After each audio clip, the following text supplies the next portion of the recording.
Hello বন্ধুরা, আগের ভিডিওতে আমি বলেছিলাম যে এই বড় যে যেগুলো পরিণত জারবেরা অলরেডি আমার অনেক দিন আগে বসানো হয়ে গেছে, তাদের পরিচর্যা সম্পর্কে কিছু তথ্য আপনাদেরকে শেয়ার করব। আর ওই যে ছোটো জারবেরাগুলো যেগুলো বলেছিলাম সেগুলোরও কিছু আরও কিছু তথ্য আমি শেয়ার করবো এই ভিডিওতে। প্রথমেই বলে রাখি, আগের ভিডিওতে আমি বলেছিলাম যে কোনো পরিচর্যার কোনো ওরকম ফিক্সড রুল হয় না যে এটার পর এটা, কারণ ওয়েদারের ওপরে অনেক কিছু ডিপেন্ড করে। কিন্তু তাও কিছু কিছু জিনিস তো যেগুলো কমন হয়, যেগুলো করতে হয়, আবার কিছু কিছু জিনিসও কিছু চেঞ্জ করতে হয়। এই কদিন ধরে যেরকম প্রচণ্ড বৃষ্টি পড়ছে, আমাদের বাকি গাছগুলো এরকম ওপেন রয়েছে রাখা। তো এই আমি জারবেরাগুলো একটু শেডের তলায় রাখি, কিন্তু এই সামনাসামনিও কিছু বড় জারবেরাগুলো রেখে দিই, যেগুলো অ্যাটলিস্ট জলের ছাট পায় আর কি। কিন্তু এতটাই বৃষ্টি হচ্ছে যে পুরো অনেকটাই জল আর কি পেয়েছে জারবেরাগুলো কদিন ধরে। তো এখন যেটা ইউজ করতে হবে অবশ্যই, সেটা হচ্ছে প্রতি সপ্তাহে আমি এখন ফাঙ্গিসাইড ইউজ করছি। কারণ এইখানে এত জল যদি গোড়ায় কন্টিনিউয়াসলি পড়তে থাকে, তাহলে গোড়া পচে যাওয়ার সম্ভাবনা থাকে। দেখুন, এই জারবেরাটা সামনে রেখেছিলাম, তো অনেক জল পেয়েছে। তো কিছু কিছু পাতা যেরকম দেখুন এরকম স্পট চলে আসে।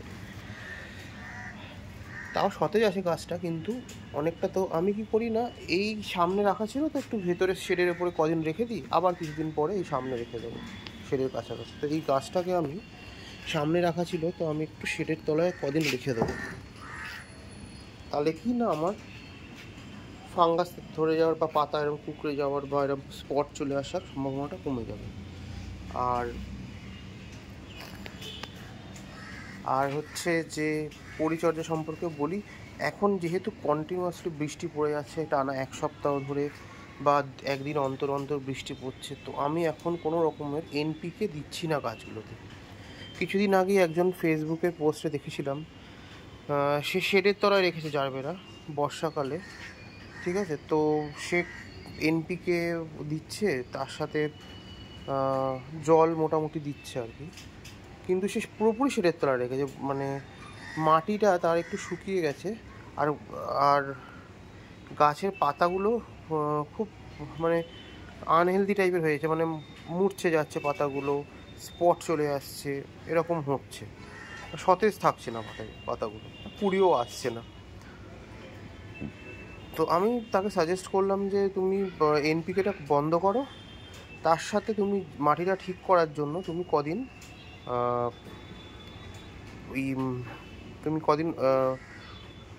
হিউমিক অ্যাসিড চালাও।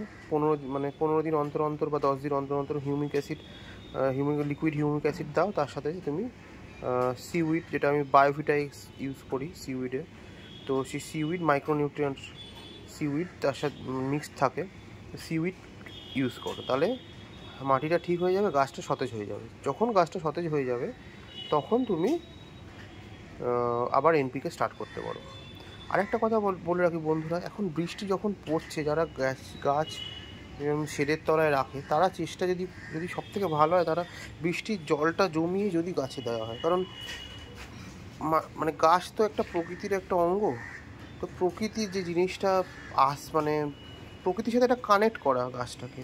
তুমি বৃষ্টি বাইরে পড়ে যাচ্ছে, আর তুমি নর্মাল ট্যাপ ওয়াটার বা কলের জল দিয়ে যাচ্ছ, তাহলে সেই ব্যাপারটা ঠিক হয় না। তো যদি সম্ভব হয়, অনেক ক্ষেত্রে সম্ভব হয় না বৃষ্টির জল ধরে রাখা বা কিছু, তো তারা এমনি করতে পারে। যদি সম্ভব হয়, আমি বলবো যে বৃষ্টির জলটা অ্যাটলিস্ট সপ্তাহে যদি কেউ 3 দিন জল দেয়, তাহলে সে অ্যাটলিস্ট একদিন বৃষ্টির জলটা দিলে ভালো হয়। বা বৃষ্টির ছাড়টা যদি পায়, তাহলে তো জল দেওয়ার দরকার নেই, কিন্তু যদি সম্ভব হয় বৃষ্টির জলটা দিলে খুব ভালো হয়। আমি পার্সোনালি এখন যেরকম 1-2 দিন অন্তর বা 3 দিন অন্তর আমি এই ছোটো চারাগুলোতে বৃষ্টির জল জমিয়ে রেখে সেটাই দিচ্ছি, স্প্রে করছি, পাতাতে জল দিচ্ছি। তো এই একটা ব্যাপার হয়ে গেল। তো হ্যাঁ, যেটা বলেছিলাম, এই বর্ষাকালে আমি প্রতি সপ্তাহে একবার করে ফাঙ্গিসাইড ইউজ করছি। ফাঙ্গিসাইড বলতে আমি যেটা ইউজ করছি সেটা হচ্ছে, আমি এরকম সাফ ইউজ করি। আর এছাড়া যেটা আমি ইউজ করছি সেটা হচ্ছে এছাড়া আমি ইউজ করি, আমি কাকা ইউজ করি। এগুলো কাকারটা যেরকম আমি দিই ওই 5 থেকে 10 ml মতো, মানে সরি 1 to 2 ml মতো, 5 থেকে 10 ড্রপ মতো 1 লিটার জলে মিক্সড করে কোনো সময় স্প্রে করি, কোনো সময় গোড়ায় দিই। মানে কিছুদিন আগে আমি কালকেই দিয়েছিলাম ফাঙ্গিসাইডগুলো, আমি দেখছিলাম বৃষ্টি হচ্ছে, তো আমি মানে 5-6 দিন আগে ইউজ করেছিলাম সাফটা, তারপরে আবার কাকা দিলাম। তো চেষ্টা করবেন ফাঙ্গিসাইডটা একটু ঘুরিয়ে ফিরিয়ে দেওয়া, মানে একই ফাঙ্গিসাইড ইউজ করলে কি হয় না, যেটা আপনি ইউজ করছেন তার শক্তিটা কমে যায়, তার মানে সেই যে ফাঙ্গাসগুলো মানে রেসিস্টেন্স চলে আসে, তো তাদের কোনো কাজ হয় না, ঠিক আছে। তো আপনি যদি ঘুরিয়ে ফিরিয়ে দিতে পারেন, যে যতগুলো ইউজ করতে পারেন অল্টারনেট তত ভালো। আমার কাছে এখন আপাতত দুটোই রয়েছে, এছাড়াও আমার ছিল একটা, ঠিক আছে, ব্যালেস্টিন ছিল, তো ওগুলো শেষ হয়ে গেছে, তো আমি নিয়ে আসতে হবে আবার। তো যতগুলো ফাঙ্গিসাইড আপনি ঘুরিয়ে ফিরিয়ে ইউজ করেন তত ভালো থাকবে গাছ। এছাড়া আমি যেটা বলেছিলাম যে এই গাছগুলোকে আমি আগের দিন আপনাকে দেখিয়েছিলাম যে হিউমিক অ্যাসিড দিয়েছিলাম, এছাড়া এই যে বায়োভিটা এক্স আমি দেবো কিছুদিন পরে। কালকে আমি হিউমিক অ্যাসিড ইউজ করেছিলাম, তো আর ধরুন 5-7 দিন পরে আমি বায়োভিটা এক্সটা দেবো। এছাড়া আমি একটু শুকিয়ে গেলে, মাটি শুকিয়ে গেলে হালকা একটু জল স্প্রে করে দিই। এই পরিচর্যা, আর সেরকম কিছু নেই। আচ্ছা, আর এছাড়া যে এই সমস্ত যে বড় গাছগুলো আছে, আপাতত আমি এনপিকে দিচ্ছি না, বৃষ্টি কমে গেলে ধরুন 3-4 দিন আর বৃষ্টি হচ্ছে না, তারপর থেকে আবার আমি এনপিকে স্টার্ট করব। এনপিকে বলতে প্রথম অবস্থায় আমি ব্যালেন্স এনপিকে মানে 20-20-20 বা 19-19-19 দিই।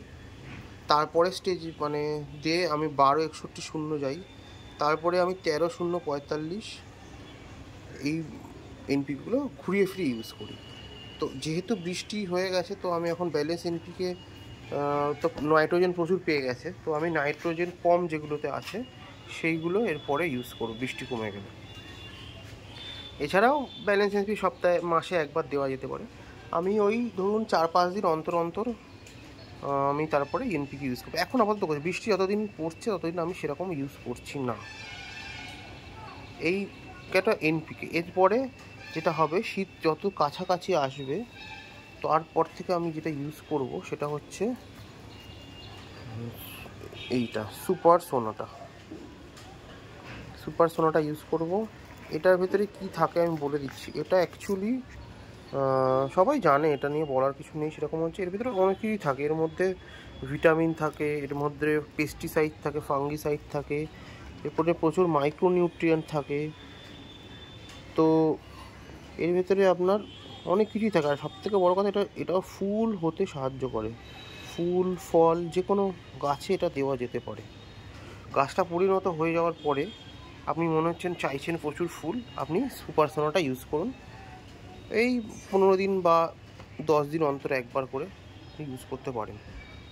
সুপার সোনাটা আপনি যদি ইউজ করেন, ফুলের কোয়ালিটি আপনি বেড়ে যাবেন। ফুল হওয়ার ঠিক আগে 20 অবস্থাতে আপনি ইউজ করতে পারেন সুপার সোনাটা। তা আমিও ইউজ করি, এখন আমি দিচ্ছি না, কিছুদিন পরে দেবো, ঠিক আছে। তো বৃষ্টিটা একটু কমে যাক, তারপরে আমি বৃষ্টি হলে সাধারণত সেরকম কিছু দিই না, অনলি ফাঙ্গিসাইড ইউজ করি সেরকম কিছু, কারণ নিউট্রিয়েন্ট অলরেডি গাছ পেতে থাকে। বৃষ্টির জলের মতো সাবস্টিটিউট কিছু হতে পারে না আমার মতে। বৃষ্টির জলে অনেক কিছু থাকে, অনেক রকমের মাইক্রোনিউট্রিয়েন্ট থাকে, নিউট্রিশন থাকে, তারপরে সোডিয়াম, পটাশিয়াম, ফসফেট, সমস্ত কিছু থাকে, অনেক অনেক মিনারেলস থাকে। তো বৃষ্টির জল একটা গাছের খাদ্য, তো তখন আমি বেশি কিছু ইউজ করি না, শুধু ফাঙ্গিসাইড ইউজ করি যেন গোড়াটাতে যাতে পচে না যায়। তো এই আপডেট আজকে রইল, নেক্সট আপডেট নিয়ে কিছুদিনের মধ্যেই আসবো।